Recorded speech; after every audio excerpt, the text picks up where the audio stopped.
Welcome to a new special series called The Bathroom Break.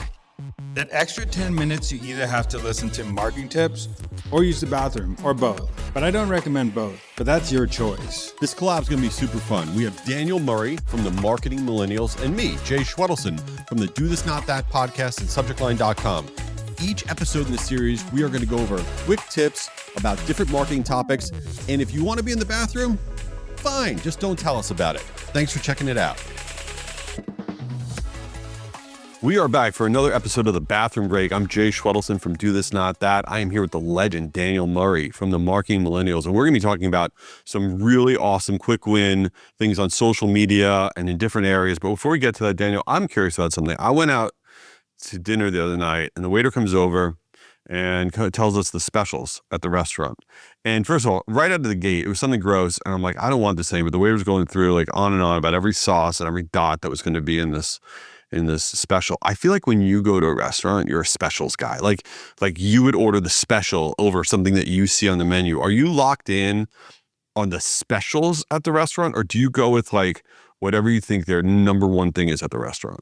I'm not a special guy because 3 years ago I saw a TikTok of the chef talking about how the specials are just food they're trying to get rid of. Really? Yeah, and especially like fish. It's like fish they're trying to get rid of. And they say never order the fish at the restaurant special because it's old fish that they're trying to get rid of and they're trying to do a creative plate for it. So I'm not a special guy. I'll go to the most popular thing on the menu. Wow. I didn't know that. That freaks me out. That's the most useful thing you've ever shared on this podcast by far.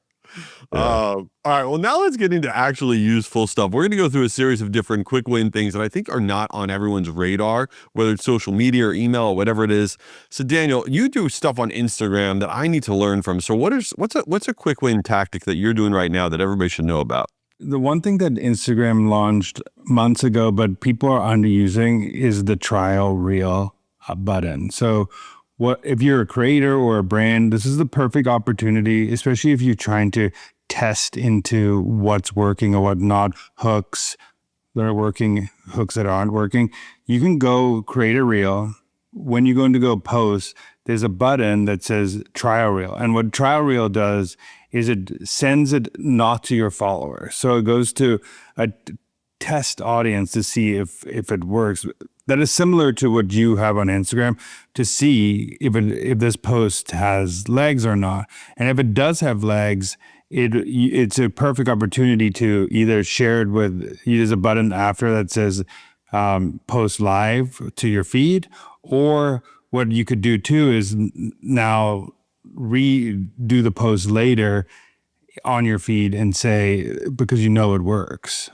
So two reasons why this is important. One is a lot of people don't want to test new things on their feed before putting it live. So this is a great way to test to see, is my hook good? Do people care about what my messaging or not saying? And also if you're trying to be a creator or build your personal brand and you're scared about the first couple of posts, this is a good way to get your cringe factor out and just try a bunch of things and see, does the algorithm like this or not? Back in the day, you would have to just post and get 0 likes and deal with it. And now Instagram gives you the opportunity to just send it out to a test audience. So you run it for, what'd you say, 24 hours? You run it for as long as you want, but like Instagram has a curve that after a few hours that you'll know if it's doing anything. So like after like an hour or two, if your post is they have great analytics that show, okay, the post is starting to die, or is it at a curve that's more like starting off that's better than your other posts? They also have now, which I do look at a lot of, the 3-second hook, like how many people are watching out past 3 seconds, and compared to your other posts and your average, like how many people. So it also teaches you like, is my hook bad on this post or not? Or where people are dying off on the video, do I need to speed up the middle, or is my CTA, are people not watching at the end? Do I need a better CTA? So analytics on Instagram teach you so much about your video, and then you can take these learnings and post it on other places, and that's what people don't do. So I think that's one thing people are underestimating. Let's stay on Instagram for a minute. We'll do other episodes on a bunch of other tricks and tactics and stuff. I want to stay on Instagram because I saw something this week. Adam Mosseri, the head of Instagram, came out and he said this, and I actually don't believe him, even though he said it, the head of Instagram. He said that it is a myth that, let's say you post something on your company page, your personal page on Instagram, and then you share it to your own story, okay? Or if you repost it, you hit the repost button, that little thing with the circle arrows, whatever, or you repost it. Neither putting it on your story or you actually reposting it does anything to increase the circulation of the post that you did. I think that makes no sense. I'll tell you why. I think what he's saying is it's not going to push it to more unfollowers. So what it will do, if you post it on your story, you could get more views because it's counting story views as well. But if you repost it, it's not going to have a better opportunity to hit the algorithm to get it to more people. Because when you're posting on Instagram, another metric you should look at is what's the percentage of unfollowers to followers? So if it's only hitting, like it was hitting 95% of followers and like 5% of non-followers, that means that it's not sharing it out to like the bigger algorithm. If you start getting more of a percentage, and Reels is the best way to get to non-followers. Like if you do a static on-grid post, you'll see that it's mostly followers that it hits. It doesn't get unfollows. So what I've been doing too is like a standard grid post. If you're just doing an image, instead of putting it on an image, I'll put it as a reel, as a static image. Because if you put music behind it that is trending, and if you and it gets attention in the feed, it has more of an opportunity to go viral. Sometimes it won't do as good as the grid post because it's not hitting the algorithm, but you have a better opportunity to get it to more unfollowers if you post as a reel, from what I'm seeing. Yeah, my only issue with him making that statement, and I'll tell you why I feel like it's a little bit misleading, because I get what he's saying, I get what you're saying, right? The algorithm's not going to pick it up, but for a lot of people, they look at their stories more than they even look at their feed, right? And then when you put something on your story, I reshare a post to my story, when somebody likes it, right? Likes a story, you get a notification as the person that posted it, that put on the story, you get whatever, it goes into your kind of messaging, if you will.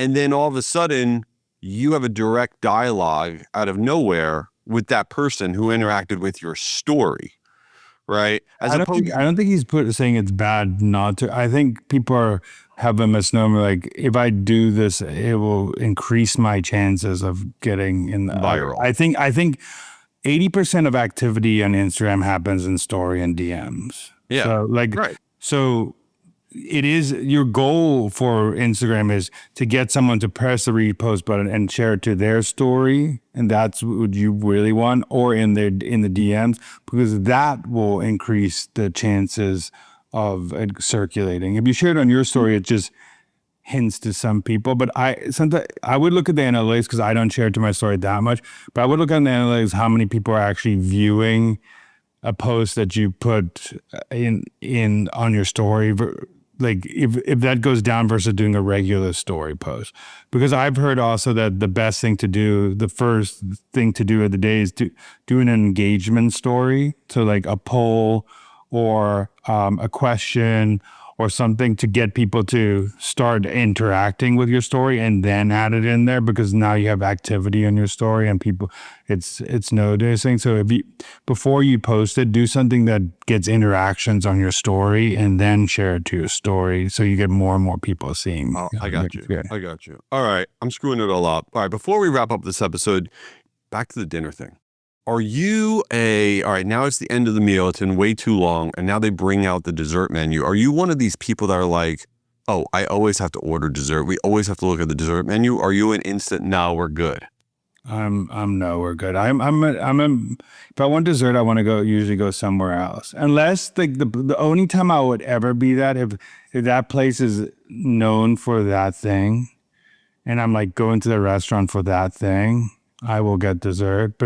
Or it's someone's birthday. Those are the two like caveats, but if someone said, let's see dessert, I want to get out of the restaurant as fast as possible. I don't want to be there for 3 hours and eat dinner. I agree. That whole dessert thing is like an extra half an hour of like nonsense. It's like, let's get on with it. Who And cares? they also scare you when they say, do you want to order dessert now? Because it takes 20 minutes to. I'm like, No. It's a good tactic, though. It's a good tactic. It's absolutely not. Well, all right. We crushed another episode here. Go follow the Marketing Millennials. Leave Daniel a review and Do This, Not That podcast. We'll see you at the next one. Daniel, come on, man. I got to get back to work. Get out of there. All right. While he's still in there, this is Jay. Check out my podcast, Do This, Not That, for marketers. Each week we share really quick tips on stuff that can improve your marketing, and I hope you give it a try. Oh, here's Daniel. He's finally out. Back from my bathroom break. This is Daniel. Go follow the Marketing Millennials podcast, but also tune into this series. It's once a week, the bathroom break.